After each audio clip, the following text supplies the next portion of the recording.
Cinema వచ్చేసి cinema చాలా బాగుంది bro. Action entertainment routine story, but director ఏదైతే తీసుకెళ్లాడో అది చాలా బాగా అనిపించింది సినిమాలో. ఎక్కడ కానీ బోర్ కొట్టకుండా తీసుకెళ్లాడు. ఎగ్జిక్యూషన్ చాలా బాగుంది, బ్యాక్గ్రౌండ్ స్కోర్ బాగుంది సినిమాలో. ఒకటే సాంగ్ ఉంది, బట్ సినిమా అయితే చాలా బాగుంది. విజయశాంతి కళ్యాణం గారి నటన చాలా బాగా ఇంప్రైజ్ అవుతాం మనం. వాళ్ళిద్దరి మధ్యన బాండింగ్ కూడా చాలా బాగుంది. నిజంగా అమ్మ నాన్నని చూస్తున్నాం మన, అంటే నిజమైన తల్లి కొడుకు ఎలా ఉంటారో అలా ఉన్నారు స్క్రీన్ మీద. సో వాళ్ళ బాండింగ్ అనేది చాలా బాగుంది. సినిమా చాలా బాగా అనిపించింది, ఎక్కడ కానీ బోర్ కొట్టకుండా ఉంది. మాస్ యాక్షన్ ఉంది, విలన్స్ కూడా చాలామంది ఉన్నారు ఇందులో.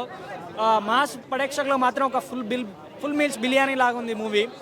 సో ఎక్కడ కానీ బోర్ కొట్టదు, సినిమా మంచిగా ఎంగేజింగ్గా వెళ్ళిపోతుంది, చాలా హ్యాపీగా చూసుకోవచ్చు movie. Mass entertainer, background score బాగుంది, కళ్యాణం నటన విశ్వరూపం చూస్తాం, విజయశాంతి గారి బాగా ఇది డిసిప్లిన్ చూస్తాం, సింప్లిసిటీ చూస్తాం, ప్రతి ఒక్కటి ఉంది. తను ఇలాంటి పాత్రలు చాలా చేసింది కూడా. సో మనకు ఎక్కడ కూడా బోర్ కొట్టదు సినిమా. Mass action entertainer. నా రేటింగ్ వచ్చేసి మ్యూజిక్ కూడా బాగుంది, బ్యాక్గ్రౌండ్ స్కోర్ బాగుంది, ఎమోషనల్గా కనెక్ట్ అవుతాం. కానీ ఒక లాస్ట్లో క్లైమాక్స్ కళ్యాణ్ రామ్ గారు తన చేయిని నరుక్కోకుండా ఉంటే బాగుండేది, బట్ అది కూడా మనం సినిమాలో కనెక్ట్ అవుతాం. బట్ ఎందుకో ఓవర్ హైప్ వెళ్ళినట్టు అనిపించింది. అదొకటి మాత్రం, అదొకటి తప్ప మిగతా అంతా నాకు సినిమా అంతా బాగా నచ్చింది. మొత్తానికి రేటింగ్ వచ్చేసి 2.75. పటాస్ బింబిసారా తర్వాత కళ్యాణ్ రామ్ గారికి ఒక మంచి హిట్ పడిందండి, మంచి బ్లాక్ బస్టర్, చాలా బాగుంది. విజయశాంతి గారు ఏ సినిమాలు ఉంటే ఆ సినిమా బ్లాక్ బస్టర్ అని చెప్పి సర్లేని నీకు వరతో నిరూపించారు. ఈ సినిమాతో హ్యాట్రిక్ కొట్టారు. సో ఓవరాల్గా చూసుకుంటే మదర్ సెంటిమెంట్ బాగా వర్కౌట్ అవుతుంది. మదర్ క్యారెక్టర్ ఎస్పీగా చేశారు. సో ఆవిడ రిటైర్ అయిపోతారు, ఆవిడ ఉద్యోగం కొడుకు ఇవ్వాలి, లేదంటే కొడుకుని మళ్ళీ ఎస్పీగా చూడాలనుకుంటారు. సో తను క్రైమ్లో చిక్కుని అవ్వలేడు. సో అలాగా నడుచుద్ది క్లైమాక్స్.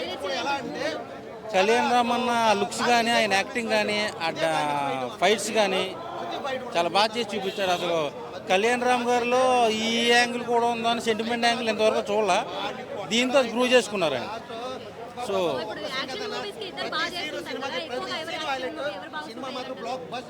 ఎవరు కళ్యాణ్ రామ్ అన్న ఆబ్వియస్లీ అంటే మదర్ క్యారెక్టర్ చేశారు కాబట్టి విజయశాంతి గారికి అంత స్కోప్ లేదని చెప్పను, కానీ ఫస్ట్లో ఫైట్ సీన్స్ ఉన్నాయి. సో తర్వాత ఇంకా హీరోగా కళ్యాణ్ రామ్ గారే ఫైట్ చేస్తారు.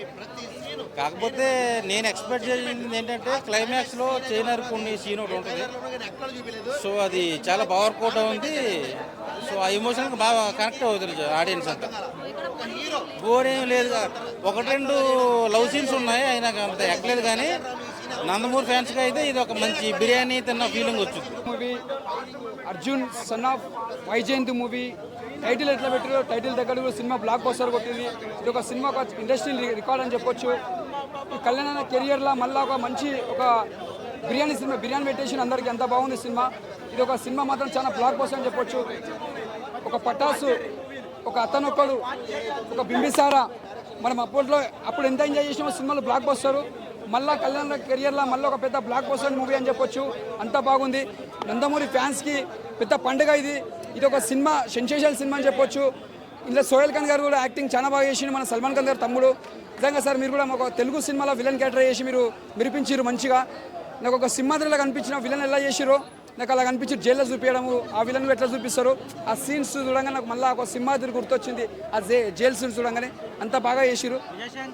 విజయశాంతి యాక్టింగ్ చాలా బాగుంది, ఒక కొత్తగా చేసింది. ఆమెలో మళ్ళీ కంబ్యాక్ అని చెప్పొచ్చు. చాలా మంది అంటారు బ్యాక్ అంటారు. హీరోయిన్ ఎప్పుడు కంబ్యాక్ అని ఉంటుంది. హీరోయిన్ అంటే హీరోయిన్ ఎప్పుడు ముంగనే ఉంటుంది, ఇంకా ఎప్పుడు ఉంటారు ఎవరైనా. విజయశాంతి యాక్టింగ్ మొత్తం చాలా బాగా చేసింది, క్యారెక్టర్ తగ్గట్టు. ముందుగా చెప్పాలంటే కళ్యాణ్ నీ గుణం ఎంత మంచిగా సినిమా కూడా అంత బ్లాక్ బస్టర్ కొట్టింది.